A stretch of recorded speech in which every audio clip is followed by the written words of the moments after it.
ระบาทสมเด็จเจ้ามหาชีวิตศรีสว่างวงศ์องค์สมเด็จธรรมิกราชภาคที่11รูปภาพอีกส่วนหนึ่งที่ได้เห็นนี้แม่นพระบาทสมเด็จเจ้าฟ้าศรีสว่างวงศ์ธรรมิกราชพร้อมด้วยสมเด็จองค์มงกุฎราชกุมารศรีสว่างวัฒนาเสด็จทอดพระเนตรพระกันนมัสการพระธาตุหลวงบุญพระธาตุหลวงในปี 1954 อย่างสง่าผ่าเผยและมีเกียรติอันงดงามของเชื้อชาติลาวในวันที่ 10 เดือนตุลาสมเด็จเจ้าฟ้าศรีสว่างวงศ์ปลดเจ้าเพชรสราชออกจากตำแหน่งนายกรัฐมนตรีโดยบอกว่าพระองค์ก้าวข้ามอำนาจที่ได้รับพระราชทานมาและกษัตริย์ก็ทงทอดยศท่าบรรดาศักดิ์เป็นเจ้าอุปราชด้วยความสับสนหายแห่งของสิทธิพิเศษดังที่ข้าพเจ้าได้ระบุไว้ข้างต้นนี้ถูกสร้างขึ้นในโครงสร้างของรัฐบาลที่จัดตั้งขึ้นในปี 1941 ในปฏิกิริยา2 วันหลังจากการปลดออกของเจ้าเพชรสราชรัฐบาลลาวอิสระได้จัดตั้งขึ้นโดยมีพญาคำเมาวิไลเป็นนายกรัฐมนตรีและมีเจ้าฟ้าเพชรสราชเป็นผู้ให้อำนาจทางศีลธรรมเจ้าสายสุวรรณภูมิและเจ้าสุภานุวงศ์พระอนุสายังเป็นรัฐมนตรีในรัฐบาลด้วยตำแหน่งของราชสำนักหลวงพระบางเฮ็ดให้สมาชิกชั้นสูงของลาวหลายคนแปลกประหลาดรวมทั้งสมาชิกของราชวงศ์ด้วยลาวอิสระบ่ได้ต่อต้านระบอบกษัตริย์แต่ในวันนั้นก็พบว่าตัวเองหันไปทางนั้นพญาคำเมาวิไลผู้นำสายกลาง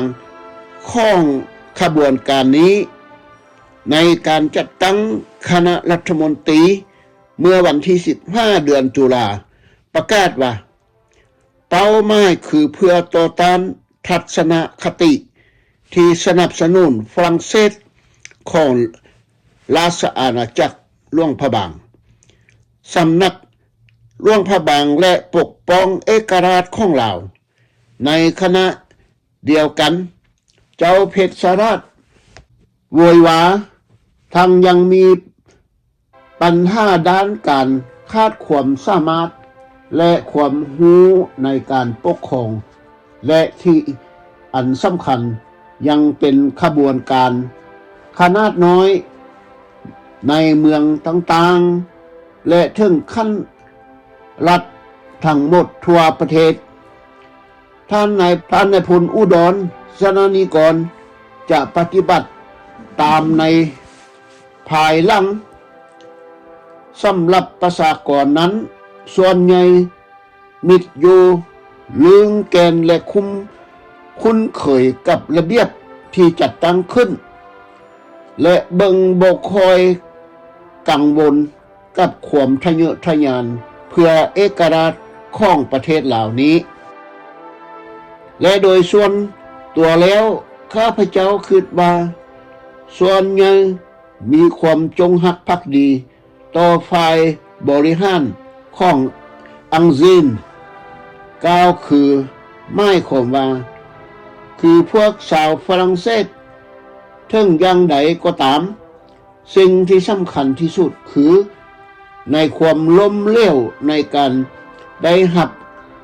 การยอมรับจากนานาชาติโดยเฉพาะอย่างยิ่งจากสหพันธ์จากสหรัฐอเมริกาที่พวกเพิ่นฝากความหวังไว้หลังจากการถึงแก่อสัญกรรมของประธานาธิบดีรูสเวลต์ในเดือนเมษายนปี 1945 ตามมาด้วยลางสังห้อนทำอิฐแม่นข้องสงครามเย็นสหรัฐก็บ่ได้ยอมอ่อนข้อให้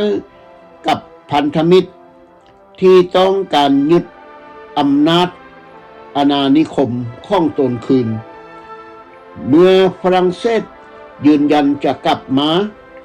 การเรียกร้องเอกราชของลาว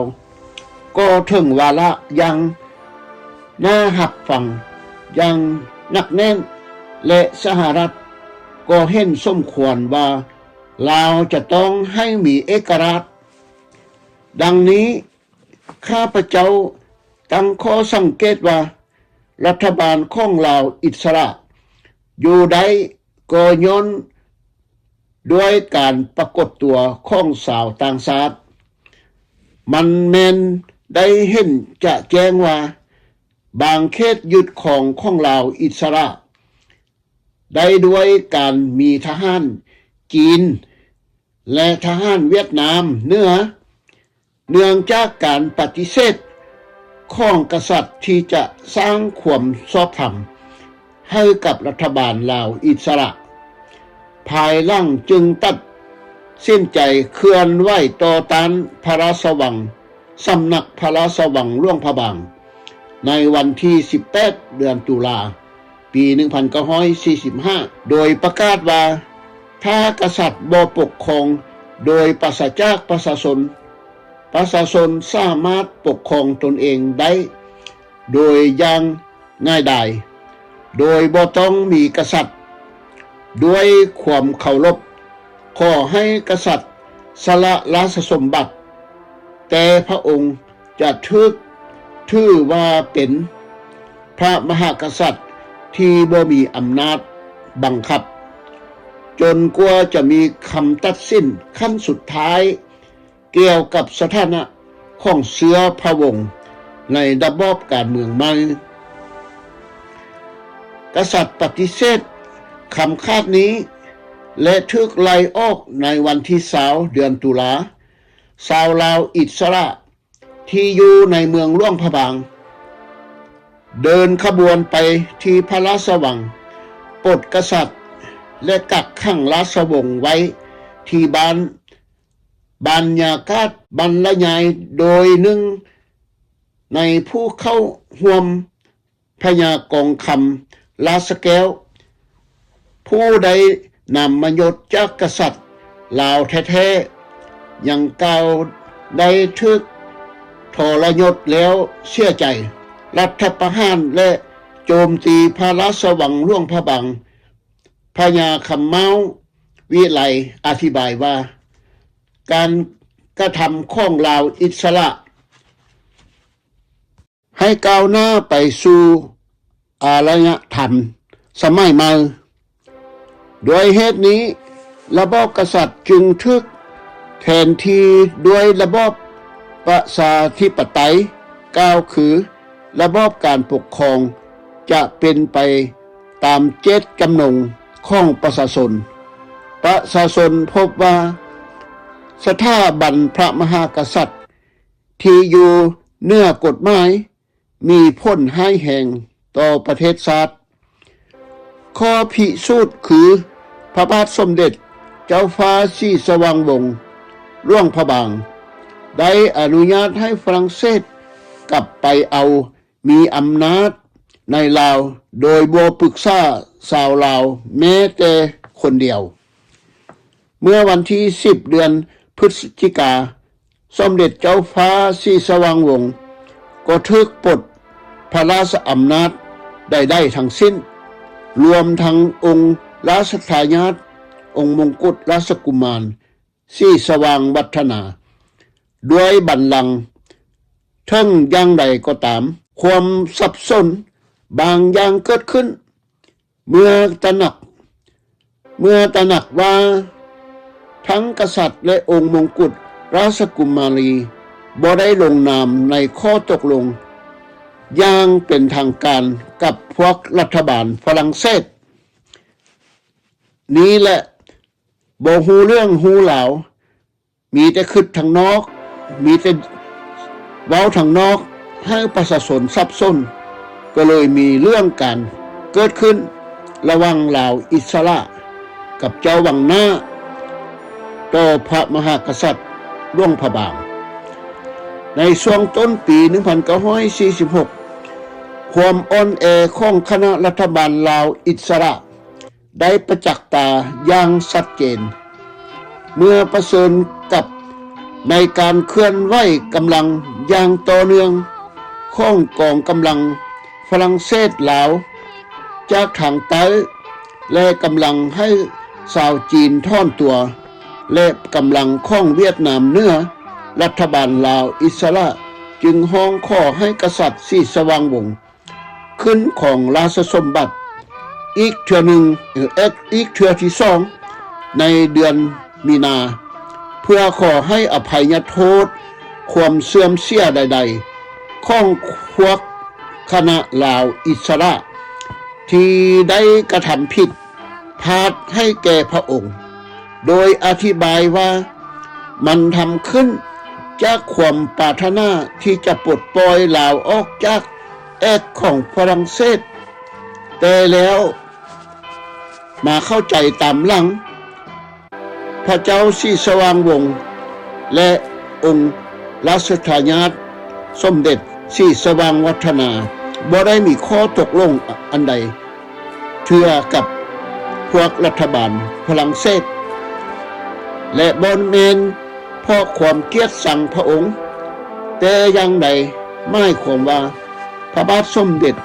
เจ้าฟ้าศรีสว่างวงศ์หลังจากการขัดขวางทางการทูตในที่สุดกษัตริย์ก็ตกลงพระทัยขึ้นของราชสมบัติเป็นกษัตริย์แห่งราชอาณาจักรลาวในพิธีอันยิ่งใหญ่มโหฬารขึ้นเมื่อวันที่23เดือนเมษายนให้ถ้อยแถลงอย่างระมัดระวังกษัตริย์ได้กำหนดบทบาทในอนาคตของสถาบันพระมหากษัตริย์ลาวและพยายามที่จะฮื้อฟื้นความคิดลือเริ่มที่พระราชวังสูญเสียไปย้อนลาวอิสระเพื่อตอบสนองความปรารถนาของประเทศชาติของประชาราษฎรลาวทางชาติเห็นดีตกลงด้วยความยินดีที่จะขึ้นของบัลลังก์อีกครั้งที่สองเพื่อปกป้องประเทศชาติรักษาความปลอดภัยในชีวิตและสินค้าของประชากรและเพื่อแสดงให้ชาวลาวทั่วประเทศเห็นโดยทั่วกันความแตกต่างของชนชั้นทางสังคมตั้งแต่กษัตริย์ลงมาจนถึงผู้อาศัยเรียบง่ายนั้นเป็นหนึ่งเดียวกันโดยสิ้นเชิงในการสนับสนุนผลประโยชน์ของชาติและความเจริญรุ่งเรืองของประเทศผู้สืบทอดราชวงศ์คุณหล่อโอรสองค์ใหญ่ของคุณบรมราชวงศ์ที่ปกครองไต้ลาวมานับพันปีพระองค์เฮาถือว่าตนเองเป็นมารดาบิดาของประชาชนของประชาราษฎรเสมอมาเป็นส่วนหนึ่งของประเพณีอันดีงามที่กษัตริย์ลาวควรแบ่งปันความเจ็บปวดและความสุขเส้นเดียวกันกับประชาราษฎรประชาชนบ่าวไพราษฎรของพวกเขานั่นคือลูกๆหล้านๆของพวกเขา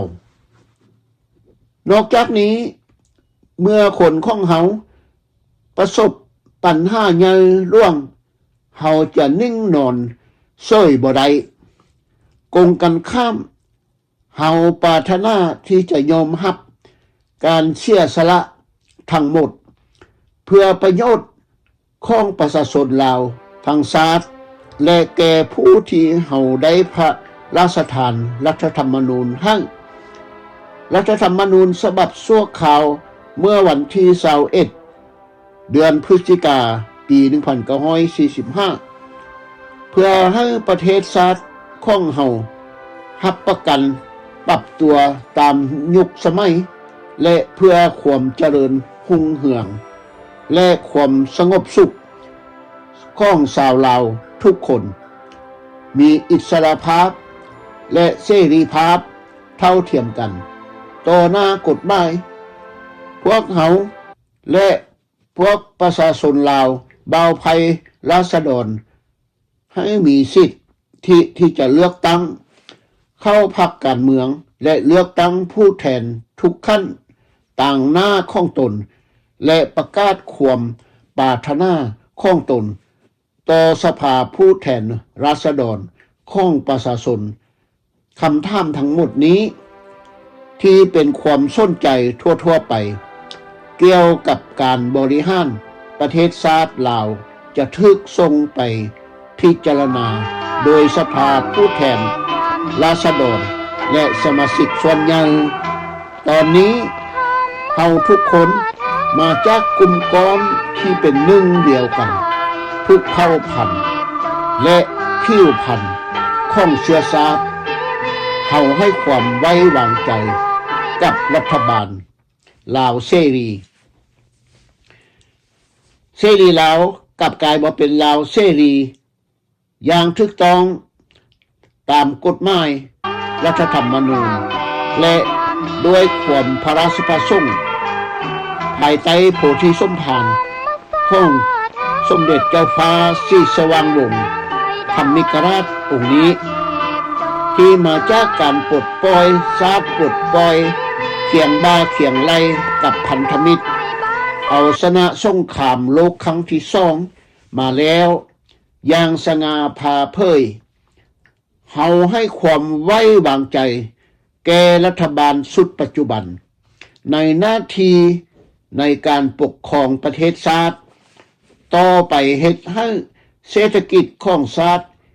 มีเงินอัตราราคาสูงเด่นของชาติได้เอกราชแล้วนี้และเชิญชวนประชาชนเชื้อสายลาวที่อยู่อาศัยกับการศึกษาหรือทำมาหากินอยู่ต่างประเทศให้ปฏิบัติติดตามคำเรียกร้องของพระองค์และของรัฐบาลในสุดได้เอกราชใหม่นี้ของลาวเสรีมีปัญญาหาช่องทางพัฒนาชาติไปสู่ความวัฒนาท่าวรให้ปรากฏเป็นจริงและเพื่อประโยชน์ส่วนรวมของทุกคนเฮาขอแสดงความปรารถนาอย่างสูงสุดอีกครั้งหนึ่งสำหรับความปรารถนาดีของชาวลาวเชื้อชาติไทยลาวทุกคนเป้าหมายของความเป็นห่วงเป็นใยที่สูงส่งนี้พิเศษสุดของพระองค์เฮาอาจจะกล่าวได้ว่าขณะเวลานี้ระบอบรัฐธรรมนูญถือกำเนิดขึ้นในลาวบ่แม่นเกิดอยู่ต่างประเทศแต่การทาบทามของลาวอิสระมาช้าเกินไปและโดยเจ้าสายเพชรราชรัตนวงศาและห่วมทั้งนักเคลื่อนไหวลาวอิสระอื่นๆส่วนใหญ่ได้หลบหนีลี้ภัยในประเทศไทยสยามให้การสนับสนุนเกื้อกูลเมื่อฝรั่งเศสกลับมากษัตริย์ก็บ่อยู่ในฐานะที่จะเสมอนิรโทษก็จะเสนอนิรโทษกับแก่พวกเขาได้ซึ่งมันจะต้องใช้เวลาอีก3 ปีจะไวหรือช้าขึ้นกับการหัวหุ้นแห่งแสดงณการบ่เข้าร่วมกับรัฐบาลลาวเสรีผู้ลี้ภัยชาวลาว